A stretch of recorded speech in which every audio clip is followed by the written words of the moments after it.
The Kybalion by the Three Initiates.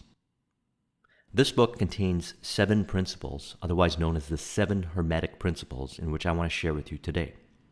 A little background about this book. I came across this information not from this book or anything related directly to it, but in 2004 when I read Think and Grow Rich by Napoleon Hill. It was around that time when I was in $50,000 debt and I was looking for the answers of how to get out of debt. And when I came across Think and Grow Rich and I applied the principles, I found myself out of $50,000 debt in a few years, bought my first house, and then went on to use the contents within the book, and I talk about it extensively on my channel, to create more and more success in life outside of the financial area as well as within the financial area. And then I was really fascinated by the concepts contained within Think and Grow Rich that I found myself attracted to other information in business and personal development that was related to the concept of mentalism, on how thoughts were influencing reality and how you're essentially creating reality based on your thoughts and your vibration, your feeling. This attracted me to The Strangest Secret by Earl Nightingale, as well as other books like the movie The Secret. And then as I started to go deeper and deeper into this stuff, something interesting happened within me. My perspective on how I saw reality started to shift. I now see myself as the cause, and as days go by, I see myself more and more as the cause with unwavering faith that I influence my reality. And the deeper I get into this, the more I share with you information on this channel regarding my journey and my experiences. So what I want to do today is I want to discuss the Kybalion, the 7 Hermetic principles, based on my experience. And I didn't want to make this video a handful of years ago when I discovered this book because I really wanted to work with the concepts in a pragmatic way and take it to the next level before I shared my insights and perspectives. Here's a quote from the Kybalion to help us get calibrated and started. The lips of wisdom are closed except to the ears of understanding. The lips of wisdom are closed except to the ears of understanding. The all is mind and the universe is mental. And you are one with the Creator, which is the all. You are a manifestation of the Creator. You were created, and the Bible says, in the image of God. And thus, you have the ability to have the same powers that God has to bring forth in reality. However, you are in the journey of learning. You're constantly learning and growing. The more you work with this information, the more you understand how this stuff works, and the more you'll be able to manifest and bring forth in reality that what is exact in your vision, your imagination, what's in your mind. What you're also going to find is the concept of infinite intelligence in Think and Grow Rich is going to be further dimensionalized to you. Information and the vision comes from the all for you to manifest, which is one of the principles, as above, so below. We'll talk about that in a moment. But if you're closed off, and you are closed off really by fears, indecision, and doubt, then the wisdom contained within this book is closed off to you. The lips of wisdom are closed.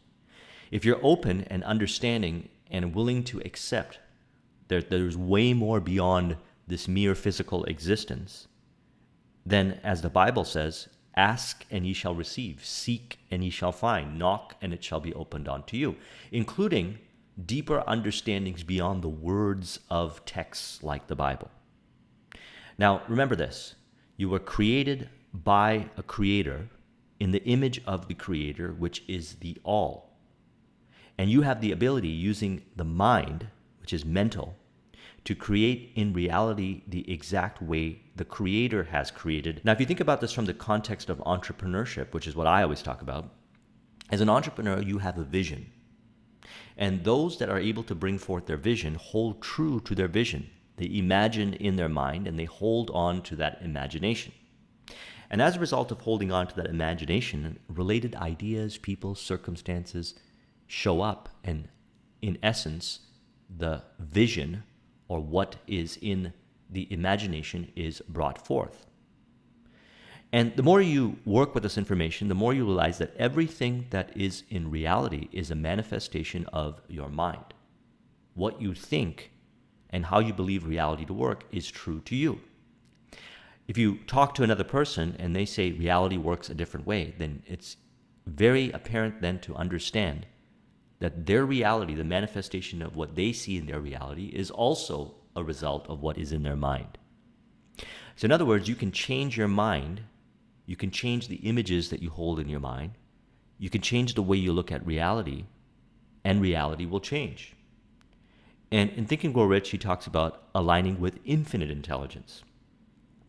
And when you realize that you can change your mind and align it to divine mind, then you not only tap into your own ability to do this, but you get the years of understanding in which wisdom opens up and the lips of wisdom open up to you. And you are essentially bringing forth that is what is divine order. You are becoming one with the Creator and creating with the Creator that what you truly desire, which is actually related to the Creator. Now, this is interesting because you start to realize this as you continue the journey. In the earlier stages, what you're really creating is something that you want to create for whatever reason. And then as you go to work and create what it is that you want to create, you start to tap into these abilities that we're talking about here. And then you start to create more and more and more success or whatever it is you're looking to create until you get deeper understandings and deeper wisdom and align yourself with the divine, the all. The Hermetics teach that the great work of influencing one's environment is accomplished by mental power. If the universe is mental, then mind must be the highest power affecting this phenomena. If this is be understood, then all that is so-called miracles and wonder workings are seen plainly for what they are. As a matter of fact, none but advanced mental alchemists have been able to attain the degree of power necessary to control the grosser physical conditions, such as the control of the elements of nature. The production or cessation of tempests, the production and cessation of earthquakes, and other great physical phenomena. Now, this may sound like bold and great claims, but one of the things that you'll find on this journey, and you've got to look at it from your own personal experiences, is that certain ideas tend to manifest in reality in such vivid precision, using forces and factors not known to you, that you start to realize what is really creating in reality. Is it the logic and reason that I thought were the main elements, what I learned in a book or school? Or is that just one way of doing things? Well, the truth is this: there's many ways of bringing forth a vision into reality. Many ways, and many ways that have not been discovered yet and documented into a process that says, here's the way to do it. If I look back at my experience of working with this information, then I find that a lot of things that were brought forth that were direct vision-based manifestation, as in exactly what I wanted to create, or elements that contributed to bringing forth that vision, went outside the realm of what I thought is possible. And that's why in Think and Grow Rich, he says in the chapter, or on page number 29 from the original manuscript, and I'm going to read it here. A great many years ago, I purchased a fine dictionary. The first thing I did with it was to turn to the word impossible and neatly clip it out of the book. It would not be an unwise thing for you to do. Impossible is a concept that is within the mind of the person that believes it should exist and put weight on it. Now, this might be very polarizing for somebody that doesn't understand how this stuff works. But if you believe something is impossible, then what you're really saying is bring forth that impossibility. If you believe that something is possible, then within your mind you're saying bring forth that possibility.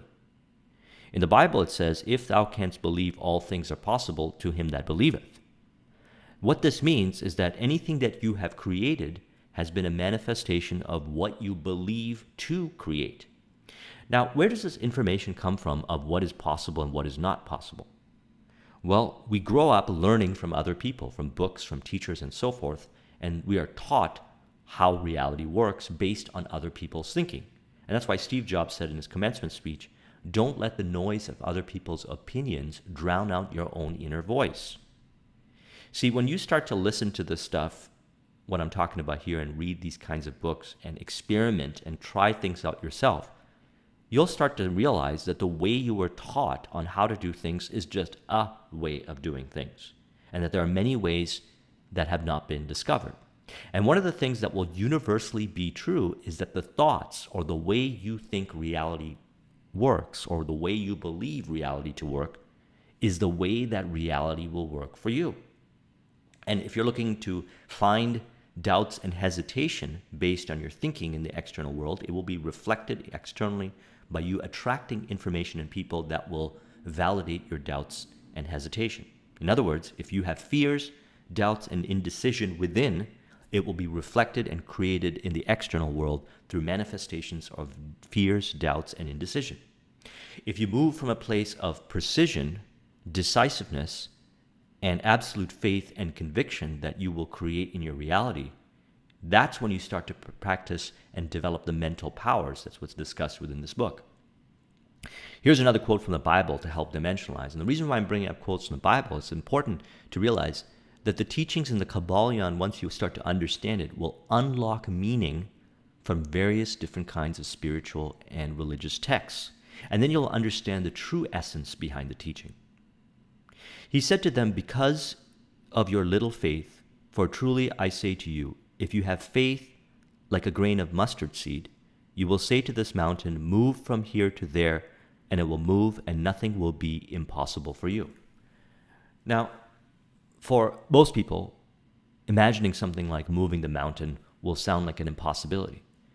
And the Hermetics teach that while there is laws of the universe, that the mental laws transcend those laws for those that understand to work with the mental alchemy, that have the ability to do it. Now, do you really need to cultivate that kind of ability? In the book Autobiography of the Yogi by Paramahansa Yogananda, he talks about various yogis with various mystical powers that go beyond what modern society or Western society see as the norm. Now, when I got on this journey, I was mainly interested in creating wealth. I was not interested in moving mountains, or I'm not interested in doing a lot of things that, for me, don't really serve a purpose. To each their own. If one wishes to explore the depths of this, I can assure you from my journey that it goes beyond my level of understanding. In fact, my level of understanding is very limited to the capacity and capability of the utilization of this information, and I choose to use it for certain ways, and you'll choose to use it for your certain ways. But the Hermetics went really deep with this information and were able to use this information to go into higher and higher levels of understanding, so that they were able to create texts and wisdom like this to share it, so that we could create what we want in reality, which is not even close to the kind of possibilities that are able to be utilized with the mind or being manifested through the mind. So then this information will be very useful to you, because how do you put it to work, pragmatically speaking? How does this work? Well, understand this, that the information within you is a combination of what you have understand through your own intuition and knowingness of the all through the journey, plus the combination of the opinions of others of how realities work, who verify it with facts that make it seem so believable that it rules out all possibility of the potentiality of it being another way. And one of the things that you have to do in this journey is to develop the confidence and faith to trust yourself and be really selective of the kind of information you are allowing to go into your mind. See, we have our conscious mind and we have our subconscious mind.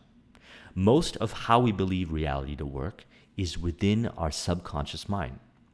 If you grew up in environments or you're consuming information that is negative and disempowering to you, then your subconscious mind is going to deny the information contained within the principle of mentalism. It's going to deny the information that is really going to help you create the reality that you want to create. Because every time you say, I want to create something in your mind and you imagine it, you're going up against the negative programming that's in your subconscious mind. Now, where does this programming come from?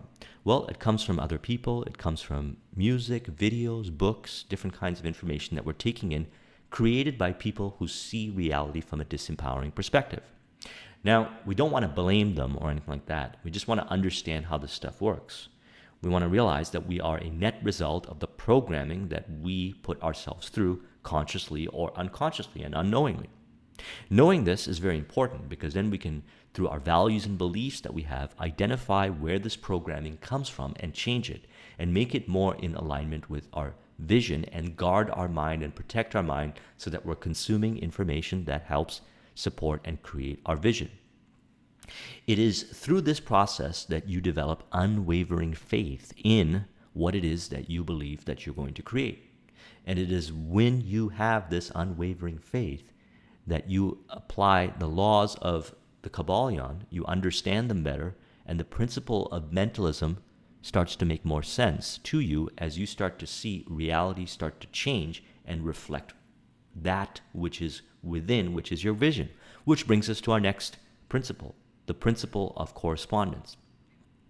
The outer world is nothing more than a reflection of our inner world. The outer world is nothing more than a reflection of our inner world. How you believe reality to work, how you think, what you believe is possible, and what you believe is not possible is reflected in the external world. You will see it. You can give a concept to a person and you can say, this is how it works. And if they are absolutely convinced subconsciously and consciously that it does not work that way, they're going to find validation and facts and proof in the external world to validate that opinion or that idea that they have. Now, if you give that idea to another person who's had experiences or understands and believes that what you say to them is true, they're going to find various facts and information to prove it to be true in their reality. But the bottom line is, when it comes to the Kybalion, the principle of correspondence, our outer world is a reflection of our inner world. Now, this is really powerful because when you aim to seek to bring forth your vision, you have an idea of what you want to bring forth in reality, we hold on to that vision and we start to look at the external world and we say, is this external world congruent or not to our vision? If it's not congruent to our vision, there are elements within us, mostly subconscious, that we need to change so that what happens is when we change this, the external world will change. Now, this is part of the journey of becoming more of a conscious creator, is taking responsibility for your world by saying that what surrounds you is a manifestation of what is within. And by changing yourself within, by changing the meaning, and a good book to read is Man's Search for Meaning by Viktor Frankl, you're going to be expressing a certain kind of, we'll talk about this in a moment, vibration or intent or way of looking at reality, mental chemistry, to bring forth the elements and reflect accordingly, even if that involves manifesting certain kinds of behaviors to generate that outcome. An old Hermetic axiom ran in these words, as above, so below, as below, so above. So now this is interesting because it gets more multidimensional. You have an idea and you want to create in reality what it is in this idea. So you start to look at the principle of correspondence and you start to see, how is this related, my external world, to this idea? If it's not related to the idea, then I have to change myself within. I have to evolve within because the outer world is a reflection of my inner world. So you change your inner identity around. So that's why I recommend reading What to Say When You Talk to Yourself or Psycho-Cybernetics by Maxwell Maltz. And you change your self-image and how you believe reality to work within your values and beliefs using something like the Robert Dilts model, which we'll talk about. And then what happens is the external world changes. Now, as you become more of a conscious creator, you align yourself with the all. This is a very interesting thing. And it says, as above, so below. So below, as above. So what that means is that you now then start to create with the creator. And then you have more abilities, greater understanding. And this is why in Think and Grow Rich, he talks about in the later chapters of the sixth sense. It says, later on, when you incorporate this philosophy, you will be warned of disasters. You will start to develop an ability to see things that other people can't see. Now, this sounds very mystical, and it really is. But there are understandings and wisdom that is available on this planet that you might not have been exposed to unless, and he says this in Think and Grow Rich, you follow the other principles in the book. What are the other principles in the book? Well, I recommend reading Think and Grow Rich and watch the video that I did on Think and Grow Rich.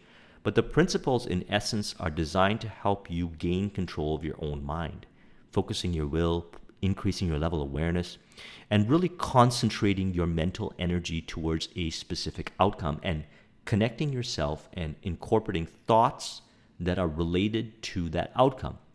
Essentially learning how to use your mind properly. When you learn how to use your mind properly to create outcome by holding on to the mental image in your mind and bringing it forth, you get access to more knowledge, more wisdom. And you keep going down this journey until you attract more teachers, more information, more knowledge that will further dimensionalize and help you understand how this stuff works, which was the case for me when I started on this journey and read Think and Grow Rich, and later on attracted the Kybalion. I had no idea that it exists. In fact, I had no idea that the information from Neville Goddard existed until mid to late last year, and then I started consuming all that information, which he talks about in his content, and I recommend you watch the videos. I'll put a link in the description to the ones that I did on his information. The power of imagination focuses extensively on mentalism. Following the principle of correspondence, we are justified in considering that the all creates the universe mentally in the matter akin to the process whereby man creates mental images. The all, who's the creator, created the universe mentally. So in the Bible it says, God said, "Let there be light," and then afterwards created all the other things, the elements that God wanted to create, based on mental images that God had in God's mind. And we have the same ability to create. Look around in reality and look at all the different kinds of creation we have. We have computers, we have technology, we have all these different things that are a creation based on a vision of a person. So we have that ability to create. Look at all these things we've created. Okay, some of these things that we've created are so outside of the norm of what would have been, maybe many thousands of years ago, even when this book was created, even when this knowledge was being accumulated and generated and so forth. The stuff that we've created using the very things that are within this book is so outside of belief systems like wireless technology and airplanes and things like that. In science and everything, it seems so obvious. That's why it's always important to remember that when somebody believes in something and they create it, it's easier to reverse engineer and see how it's created. Now, most of us who don't understand this stuff look around to the thinking and knowledge and wisdom from other people who have created stuff in reality and say that's the absolute. Things can only be created based on that. But those that have created amazing breakthroughs as far as technology, as far as whatever in the world that we have today, looked beyond that. They looked beyond what is physical here and held true by holding on to the vision in their mind and believed it to be absolute fact. And some say, and in some way, some shape, some form, things showed up. A combination could be some of the things that already exist in reality. But they're not concerning themselves with those kinds of things. They're focusing more on the fact that it will be brought forth. Now, how do you ensure that you keep yourself focused on the fact that it is being brought forth? Well, some of the ways that I find is to make sure that you're consuming information that supports your vision and you're removing out of your existence information that denies your vision. Number 2 is to observe how reality is changing to reveal to you about yourself, principle of correspondence. Things are going to show up that's going to reveal to you. You're going to understand. You're going to say internally, oh, this makes sense, this doesn't make sense. And you've got to learn to trust yourself. And then you're going to get ideas. And then what you do is you act upon these ideas. And that's why in Think and Grow Rich, he says, hunches and inspirations will come to you, and you got to act upon them with calm faith. The ancient Hermeticists considered this principle as one of the most important mental instruments by which man was able to pry aside the obstacles which hid from the view the unknown. Now, I want to talk about the Robert Dilts model because I think that this helps conceptualize further what is being discussed in this book, and it's something that I refer to a lot. So let's look at a brief overview of what the Robert Dilts model is and how we can take this and apply it to the 7 Hermetic principles to help us understand and, more importantly, create in reality that which we can in our mind. So you've got your vision, which is you and all is, or I am, or you could say the all. Identity, how you believe yourself to be internally within yourself, okay? Self-image. and subconscious mind programming. See, this is the thing. If you want to be able to create in reality that which is in your vision, your identity, your subconscious mind programming has to be in alignment with that. And this is why it's important to identify what's in your subconscious programming, which comes as a result of experiences that you had and teachers that you have and different kinds of just circumstances that got you to believe reality to work a certain way and become firm in conviction that it works that way at a subconscious level so that you begin to navigate reality from that perspective. And those elements are revealed to you by your values and beliefs. So for example, if you have a vision of what you want to create and there's a part of you that believes it's impossible, well, that impossibility, that value and belief that you have from that place of impossibility is coming from your identity within your subconscious. So we use things like auto-suggestions or surrounding ourselves with information to reprogram our subconscious mind to rewrite those values and beliefs so that we feel the empowerment and the possibility of creating that vision. That's what we want to do. So this is a great model to help us with that. Now, the vision and the identity and values and beliefs are metaphysical. Okay, this is all mental stuff here. Then over here, we're talking about physical reality, the earth that we live in, capabilities, behavior, and environment. So our goal is to bring forth our vision into environment, into reality. And it's done through our identity, our subconscious mind programming, which we have to evolve, and it's revealed to us by the different values and beliefs that we have. So this is very important. One of the key elements that help me in my journey is to take notes of the values and beliefs that I have through the law of correspondence. So how does that work? Well, as I navigate reality and I'm going about doing my thing and I have a vision, I look at the external world and I ask myself, how do I feel about what is being presented to me? Is it aligned with my vision? What are the values and beliefs that I'm projecting on to the different elements in reality that is revealing to me my identity and its alignment or lack thereof towards my vision? And what I could do is I can change my identity around so I could look at reality different. And as a result of looking at reality different, my attention and awareness goes on what is related to my vision rather than being polarized from a negative perspective to things that are not related to my vision, which then causes me to mentally put energy onto that thing, which moves me down a different direction. Now, after that, as you start to cleanse up your identity and it's revealed to you by your values and beliefs, you'll start to notice that you're going to attract certain capabilities. You're going to realize that, hey, I got to learn this skill, or I got to do this, or I got to cultivate this, or whatever. Capabilities flow from that kind of reprogramming. And then from your capabilities, what it is that you're doing. And your capabilities could be different kinds of things. Could be a capability for you. Learning the 7 Hermetic principles and implementation of it is a capability. As a result of learning different kinds of capabilities, your behaviors change.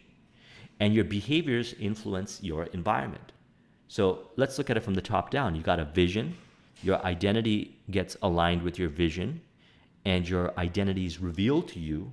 Okay, circumstance reveals to you about yourself through the values and beliefs that you're projecting from within onto reality, which you can optimize and change your identity within. Then certain kinds of capabilities and certain kinds of information gets attracted to you, and that's why we say here, going back to the beginning, the lips of wisdom are closed except to the ears of understanding. This is another, I'm not implying that this is the only meaning that this gives. This is one of the meanings that I believe I have learned through my journey that I'm sharing with you. And, as I go through this journey, I'm learning more and more and more. This is some really exciting stuff. Now, what happens then is capabilities. People will come up to you and say, you got to learn this, or you'll attract a certain kind of book, or certain kinds of information will be drawn to, which is going to contribute to help bringing forth your vision. And your behavior is going to change, and the environment will be influenced different. The Hermetic teachings concerning the process of the mental creation of the universe are that at the beginning of the creative cycle, the all, in its aspects of being, projects its will towards the aspect of becoming, and the process of creation begins. It is taught that the very process consists of the lowering of vibration until a very low degree of vibratory energy is reached, at which point the grossest possible form of matter is manifested. This process is called the stage in involution, which means, or in which the all becomes involved and wrapped up in its creation. This process is believed by the Hermeticists to have a correspondence to the mental process of an artist, writer, or inventor who becomes so wrapped up in his mental creation as to almost forget his own existence, and who, for the time being, almost lives in his creation. If instead of wrapped, we use the word wrapped, perhaps we will give a better idea of what is meant. So the idea then, when we apply the law of correspondence and the law of mentalism, or the principle of mentalism, is to keep your mind on the vision that you have and hold on to that vision and consume information that is related to your vision while you look at the external world, the correspondence, and identify what is within you that is aligned and not aligned with the vision, and make the changes within and hold on to that. And then what happens? We move on to the next principle of vibration. Nothing rests, everything moves, everything vibrates. You attract who you are based on what frequency you are vibrating at. Based on what frequency you are vibrating at. We'll talk about this in a moment. Knowing this, Hermeticists believe that even thoughts have their own rate of vibration and can be controlled like tuning an instrument to produce various results for the aim of self and environment mastery. As your understanding of vibration, frequency, harmony, and resonance increase, so too shall your power over yourself and your world. So we're talking about now the principle of mentalism and having a vision and identifying through the principle of correspondence what kind of thoughts you have related to your vision. Are they empowering thoughts or disempowering thoughts? And how is that being reflected in the external world? If the outer world is a reflection of your inner world, and your inner world is made up of your thoughts or your values and beliefs identified through your identity, deep subconscious programming and conscious programming that you have. Conscious thoughts reveal also what's within your subconscious, and seeing the congruence related to your vision. This will give you a lot of ideas as to what is being created, because thoughts are of a vibration. So this is where the law of attraction comes from, the principle of vibration. The idea behind the movie The Secret and Think and Grow Rich is that you want to put your thoughts on the things that are related to your vision. You want to focus on what you want. As you focus on what you want, the vibration goes out into the universe and attracts that accordingly. This is how everything was created. So thoughts, you notice if you hold a thought for an extended period of time, you'll start to attract and bring to your awareness that what is corresponding to that. Your attention and awareness will go on what is that is corresponding to that, and you'll also attract and harmonize with people, circumstance, and environment that is what is related to the vibration of the thought. So this all works really well together. Mentalism, focus on what you want. Law of correspondence, reveal the kind of information that you have within yourself and adjust it so it's tuned into that vibration of thought that you want to maintain for an extended period of time.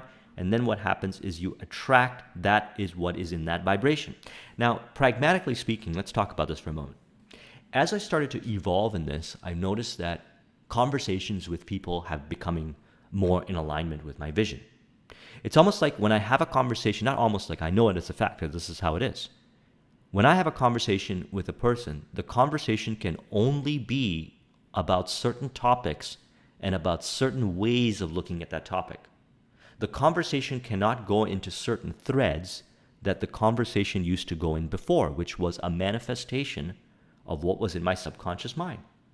See, we go and navigate reality and play out reality like theater. Okay, so this is what's happening within. Based on our values and beliefs and how we see reality to work, its correspondence is in the external world. If you don't like something in the external world, you change it within, and you can't replay that again because it does not exist within you. There is a different meaning you now have. And when you embark in a conversation with someone, like in business or entrepreneurship, you do a certain kind of business deal, based on how you are within, that's the kind of client, that's the kind of external world business partner or whoever that you will attract. And when you do attract them, let's say they had elements within them that was based on similar past elements of your subconscious programming, but you now no longer have that within you, that conversation cannot exist on that area. So people will always treat you the way you allow yourself to be treated, is another way of looking at it. So this is why we always say evolve yourself. Self-respect, self-love is very important, because then you're going to gravitate and attract the people that are related to that level of self-confidence and self-love. And the same thing applies for everything else related to the thoughts that you're having. And we're not just talking about conscious thoughts here, we're talking about subconscious thoughts. So you don't, and as the saying goes, you don't attract what you want, you attract who you are. So if you say, I want to attract a certain level of finances, or I want to attract a certain level of success, but most of the programming within you is contrarian to that, you're not going to attract it, because you're going to attract who you are. However, this should not be disempowering because of the principle of correspondence. You could look at what you're attracting and use it as a teacher. Okay, and that's, again, we're going back to the main philosophy key point of calibration of discussion. The lips of wisdom are closed except for the ears of understanding. So be understanding of the external world to see what is being revealed to you about yourself and adjust that accordingly within. And remember this, as going back to earlier, as I mentioned, we are a net programming of the information that we consume consciously or subconsciously. Information that's being presented to you that's negative and disempowering and makes you feel less than is going into your subconscious mind, and when you have a big vision, it is breaking down the possibility of bringing it so, because that's where the values and beliefs that are being programmed to you throttle your ability to create from that perspective. Now, you can see it in the external world, and you can make peace with it and say, this is what's happening. This is what I'm creating. I can change myself within and keep my thoughts on that what is related, and even subconsciously program my subconscious mind through autosuggestion or meditation or so forth, and align myself to have thoughts that are of the vibration that are in alignment of my vision. This principle explains that the differences between different manifestations of matter, energy, mind, and even spirit result largely from varying rates of vibration. From the all, which is pure spirit, down to the grossest form of matter, all is in vibration. The higher the vibration, the higher the position in the scale. The vibration of spirit is at such an infinite rate of intensity and rapidity that it is practically at rest, just as rapidly moving wheel seems to be motionless. And at the other end of the scale, there are gross forms of matter whose vibrations are so low as to seem at rest. Between these poles, there are millions upon millions of varying degrees of vibration. So what we want to do is we want to adjust our thoughts to be in that vibration of the vision that we want to create, and we want to affirm those thoughts and feelings. It's feelings. See, thoughts create certain kinds of feelings, and that will tell you what you're vibrating at. If you feel excited and enthusiastic about what it is that you are thinking about, then you're in the vibration of bringing that forth. Now, if you're feeling negative about what you're thinking about, then you're at the vibration of negativity, and you're going to bring forth that what is related to the vibration of negativity. Let's go back, or let's move forward into the principle of polarity. Everything is dual, everything has poles, everything has its pair of opposites. Like and unlike are the same. Opposites are identical in nature, but different in degree. Extremes are met, all truths are but half-truths, all paradoxes may be reconciled. All truths are half-truths. See, the answer is it depends. One of the things we have to remember is flow. Okay, one of my favorite books is Flow by Mihai Csikszentmihalyi, and we're going to get more into that when we talk about rhythm, the principle of rhythm. But we have to understand that there's left, right, up, down, and the answer is it depends. And the problem with people who don't know how this stuff works is they snag on one side of the pole. They don't understand that things are, there's two versions of the same thing. Each, like good, there's evil, like it says right here. Good and evil are about the poles of the same thing. And the Hermeticist understands the art of transmuting evil into good by means of the application of the principle of polarity. In short, the art of polarization becomes a phase of mental alchemy known and practiced by the ancient and modern Hermetic masters. An understanding of the principle will enable one to change his own polarity, as well as that of others, if he will devote the time and study necessary the art and master the art. Now, see, information, this is really cool stuff. This is what you can do. Pragmatically speaking, here's how you apply it. As you navigate reality observe what polarizes you. What makes you stressed out, what makes you angry, what makes you happy, and so forth. And that's revealing to you a lot about what you're going to create. Because if something polarizes you and makes you angry, then all of a sudden you've gone into that anger vibration. And if that anger vibration, and most likely it's not, aligned with your vision, you're just going to create based on that vibration of anger. This is why it's very important to really become aware of the kind of information that you're consuming. If you're consuming angry information, then you're going to attract that is what of anger. Now, we're not talking about denial here. See, with the Hermeticists, they're not saying that, okay, good exists and evil exists, so I'm going to ignore evil. It's not like how it is. It's what polarizes you with the recognition that the opposite pole exists and have acceptance and understanding, and then making a conscious mental choice to polarize yourself to that which is positive. So there's a saying that further verifies this and validates what I'm saying here. It's not what happened to you, or it's not what happens to you, but how you respond to it that matters. Okay, so if something happens to you negatively that is undesirable and you respond in a negative way, you're now polarizing yourself to it and moving in the direction of that vibration. And that vibration is going to bring forth its correspondence. However, if something negative happens to you and you respond to it in a positive way, okay, rather than reacting negatively, you look at it and say, oh, this is happening. And then you take, and by the way, you get better at it with practice. This is one of the things. What we're talking about here can take you a lifetime to master, and go even beyond lifetimes really to master this, because this goes on forever. But you can get very far in life by working with these principles. So what polarizes you? Some situation happens in your environment, and then all of a sudden you take a step back and say, oh, I could choose to look at this from a positive note or a negative note. If I choose to look at it from a positive note, it will be in alignment with the vibration that I want to be in to correspond my vision. So I'm going to choose that. Now, this is one of the huge determining factors for success. I realized this when I read Think and Grow Rich. When I reflect back on my journey of my life, I think one of my greatest skills that I developed was to see what polarizes me and consciously choose to polarize myself to that what I want. And I realized that this is such a high leverage skill that I went to go work on it, constantly writing down the different meanings of what was polarizing me in the environment and choosing consciously to polarize myself in the direction that is related to my vision.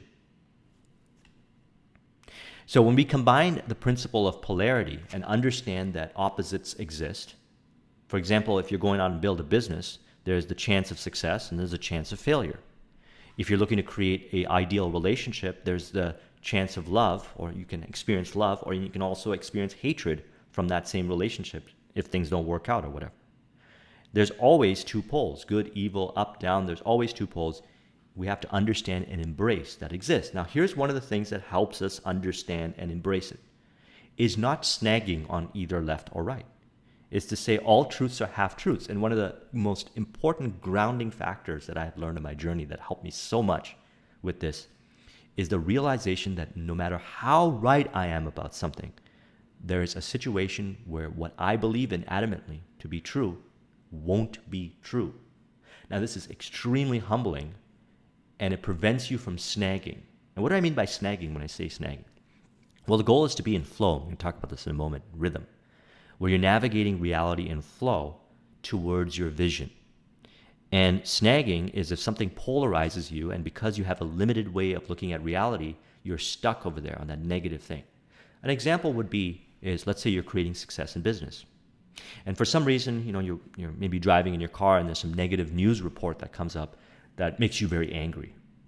And rather than stopping for a moment and saying, okay, well, that's how that is and that's what it means, and I'm going to choose to look at this in a positive way, you further unravel yourself in that negativity, and maybe you call up your friend and you start complaining about it and so forth, now changing your vibration, moving in a different direction. So you essentially snagged on that and you didn't remain in flow towards your vision, and you have now gone in a different direction. And one of the videos I'm going to be doing a discussion on is reality transurfing, which offers a great model for navigating reality based on these principles. You essentially went on a different life track and moved in a different direction. So what we want to do is we want to be keeping in consideration the principle of rhythm. Everything flows out and in. Everything has tides. All things rise and fall. The pendulum swings, manifests in everything. The measure of the swing to the right is the measure of the swing to the left. Rhythm compensates. Rhythm will have an effect on you one way or another, but with awareness, you can use it to propel you forward and ride it back to recovery. So think about surfing, for example, or think about anything that is based on rhythm and flow. Okay, so essentially you're going through navigating reality towards your vision. You keep your mind on what is related to your vision. You look at the external world as correspondence, as revealing to you about yourself, and you change the meaning to that, what is in the vibration of that what you want to achieve. You understand there's left and right and different ways of looking at reality, and all truths are half truth, and you're going to make a choice based on what keeps you in flow, knowing that things change. A perfect example, I'll give you an example. In the world of business, you can have about 15 or 20 deals on the table, and a handful of them are moving through. Maybe a couple of them are moving so close to completion so you can get paid that big dollars that you're looking for, and all of a sudden the deal doesn't go through. Well, understand something. You got other deals in the pipeline. You now move and focus on those other deals while allowing that deal to do whatever it needs to go in completion. If it falls through, it doesn't matter because you're not snagging on it. That's what I mean by snagging on it. So Napoleon Hill in Think and Grow Rich has the 6 basic fears. See, I believe that what causes a person to not value rhythm is fear. That's what I believe. That's what I've come to understand in this journey. And Napoleon Hill mentions these 6 basic fears. So I want you to reflect upon these fears. Watch the video that I did on the Think and Grow Rich book, and just study Think and Grow Rich, because it's containing a lot of elements that were pulled from, I don't know if intentionally so, or maybe it's just all related, from the Kybalion, and it'll help dimensionalize what you're learning here. Fear of poverty, fear of criticism, fear of ill health, fear of loss of love, fear of old age, and fear of death. These are fears that you have to eliminate. If you do not eliminate these, you will snag on them, and it will break your flow. Think about it. Reflect back on your life. Pause the video if you have to. And think about times in your life where fears caused you to snag, in part or in whole, granular elements of these or obvious elements of these, and derailed you, threw you in a different vibration. And as a result of that, you lost your flow. You were stifled and you were not moving in this direction that was related towards your vision. Now think about times in your life where you worked and overcame some of these through the journey, and then you created a vision and you were moving towards your goal, and something that might have snagged you from the past showed up, but no longer it snags you, and it didn't polarize you. And you just chose the direction consciously to move forward towards your vision. So understanding the principle of rhythm and understanding what causes you to get snagged within the fears, doubts, and indecision, very important. Eliminate fears, doubts, and indecision. Fears, doubts, and indecision need to be eliminated for this stuff to work to a high degree. Now, as you go through this journey, you're going to automatically reduce your fears, doubts, and indecision. It's going to happen. I'm far more fearless now. I am far more decisive now than ever before because I've been on this entrepreneurship journey for 10 years. And I started this whole journey into this realm of what we're discussing here back in 2004 when I was in corporate around that time and $50,000 debt. And it was the removing of these fears that helped me stay smooth towards my vision. And now that I understand this is what it works, this is how it works, as I raise the bar to higher visions, I find myself understanding how to deal with these kind of things when they show up and not polarize myself to the negative part of it. Because remember, positive and negative, polarity, it exists. Rhythm will have an effect on you one way or another, but with awareness, you can use it to propel you forward. All people who experience self-mastery do this to some degree, but those who exert their will upon this principle are able to act from a place of purpose as opposed to letting the pendulum swing them into reactivity. So we want to respond mindfully to keep the flow rather than react negatively. Now, how do you know what you're reacting to? Principle of correspondence. What meaning are you giving to that which you are reacting to? Number one. And what vibration is it throwing you into, which is going to bring forth its equivalent? All individuals who have attained any degree of self-mastery do this to a certain degree, more or less unconsciously. Remember, we're going in, most of who we are is subconscious, and we have to go in and rewrite our programming in our subconscious. Anyone who practices the principles in the 7 Hermetic principles, for whatever reason, will always tell you that you gotta go work on your subconscious. You've got to program your subconscious. Because if you don't cleanse your subconscious of the negative or disempowering or what is not related to the vision, it's going to show up and manifest itself automatically. But the masters do this consciously, and by the use of his will attain a degree of poise and mental firmness almost impossible of belief on the part of the masses, who are swung backward and forward like a pendulum. Now look at this.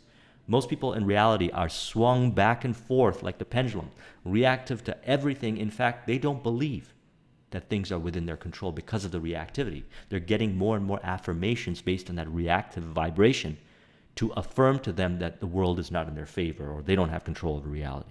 But because you're being exposed to this information right now, put this to work and you're going to see more and more and more as you maintain and you exercise that degree of poise and mental firmness, that you'll be able to navigate through chaos. Carl Jung says this.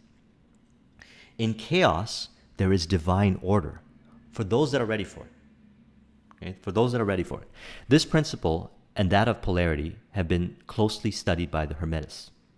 And the methods for counteracting, neutralizing, and using them form an important part of the Hermetic mental alchemy. Again, it goes back to mental. All of this is revealed in your mind by the thoughts. Remember, we talked about this, and it was said in Strangest Secret by Earl Nightingale. The prophets, wise men, preachers, philosophers have disagreed upon many different things. It is only in one thing that they are in complete unanimous agreement, and that is you become what you think about. So all is mind. Now, principle of cause and effect. Every cause has its effect. Every effect has its cause. Everything happens according to law, chance, is but a name for law not recognized. Chance is but a name for law not recognized. I talked about this earlier. There are many planes of causation, but nothing escapes this law. So everything happens for a reason. And the better you get at working with this stuff, the more you're able to pinpoint the cause and effect. You know, Steve Jobs said this. You can't connect the dots looking forward, you can only connect them looking backwards. Now remember, he was also speaking to the mass population when he said that. And one of the abilities you're going to find is that information about connecting the dots looking backwards and seeing how cause and effect work for you in your life is going to teach you and help you understand how that's related to what's coming up. Now, you don't have to overthink this because you have to remember the key principles. Focus on your vision, hold it in your mind, see what's being revealed to you through correspondence, observe the meaning that you're giving to it, and how that's polarizing you in either what's related to your direction or not, and what vibration is it putting into you, and changing that meaning around so you polarize yourself to that what is related to your vision. Remove any kind of elements that break your rhythm and understand there's lots of complexity, and within that you'll start moving towards a direction. The principle embodies the fact that there is a cause for every effect, an effect for every cause. It explains that everything happens according to law, and nothing ever merely happens. That there is no such thing as chance, and while there are various planes of cause and effect, the higher dominating the lower planes, still nothing ever entirely escapes the law. The Hermeticists understand the art and methods of rising above the ordinary plane of cause and effect to a certain degree, and by mentally rising to a higher plane, they become causers instead of effects. So this is why in Think and Grow Rich, he talked about the sixth sense, the chapter. It's only understood when you master cause and effect and will it into your favor using the lower degrees of manifestation, the material plane and so forth. Now, this is something that you will understand, and I'm understanding more and more as I start to work with this. Every single day as I work with this, I'm realizing more and more. And what I'm sharing with you is not stuff that I read. This is all based on my own personal experiences. And anybody who works this principle will have different kinds of personal experiences. All truths are half-truths. Is my way the best way? No, it's not the best way. What's the best way for you? You have to be okay with it. And if it stimulates you and this information resonates with you, then by all means, it resonates with you. But one thing is very important to understand, is that this stuff is going to make even more sense to you, and you'll be able to rise above. It says here, rise above the ordinary plane of cause and effect, in which the masses are susceptible to, and be able to create kinds of things that other people never even believe possible that it can be created. And that's why I recommend reading Autobiography of the Yogi by Yogananda. See, here's the thing that he said. He didn't deny the material world. He didn't say, okay, he came to Los Angeles back in the days and he didn't say that it was a bad place. He says you can have the material world if you understand the Eastern philosophies, and these are the philosophies. If you understand that, you can have whatever you want from a place of joy, bliss, ease, happiness, abundance, prosperity, well-being. You don't have to force and do all these physical things that are renunciating instinct, as Sigmund Freud put it, to create in reality, when you can work with these higher planes of existence and this knowledge and wisdom that has existed for thousands of years that others have used. You can work with this knowledge to be able to create things beyond what you thought was possible, only if you believe it's possible. And his way of doing it was through Kriya Yoga and meditation, many ways of doing it. The masses of people are carried along obedient to the environment, the wills and desires of others stronger than themselves, hereditary suggestion, other outward causes, moving them about like pawns on the chessboard of life. But the masters, rising to the plane above, dominate their moods, characters, qualities, and powers, as well as the environment surrounding them, and become movers instead of pawns. They help to play the game of life instead of being played and moved about by others' wills and environment. They use the principle instead of being its tools. The masters obey the causation of the higher planes, but they help to rule on their own plane. In this statement, there is a wealth of Hermetic knowledge. Let him read who can. So the idea behind all these things is that this kind of knowledge is not your typical knowledge taught in school or whatever, although you will find that a lot of now common knowledge has origins, elements from these principles. But you have to remember that one of the main things is that all is mind. And as you begin to work with your mind and you focus on your own mind, you cleanse your subconscious mind, you're going to start getting a better understanding of how these principles work. Now, the principle of gender. Gender is in everything. Everything has its masculine and feminine principles. Gender manifests in all planes. So everything has masculine elements and feminine elements. We all have masculine and feminine elements within. Some are more masculine than others, some are more feminine than others. It's got nothing to do with male or female. It's about masculine and feminine essence. And gender is in everything. The understanding and awareness and working with this is huge amount of power. If you want to go deeper into this kind of stuff, you'll study things like sexual transmutation, but sexual energy is one of the most powerful forms of creative energy. On the physical plane, the principle manifests as sex. On the higher planes, it takes higher forms. But the principle is ever the same. No creation, physical, mental, or spiritual, is possible without this principle.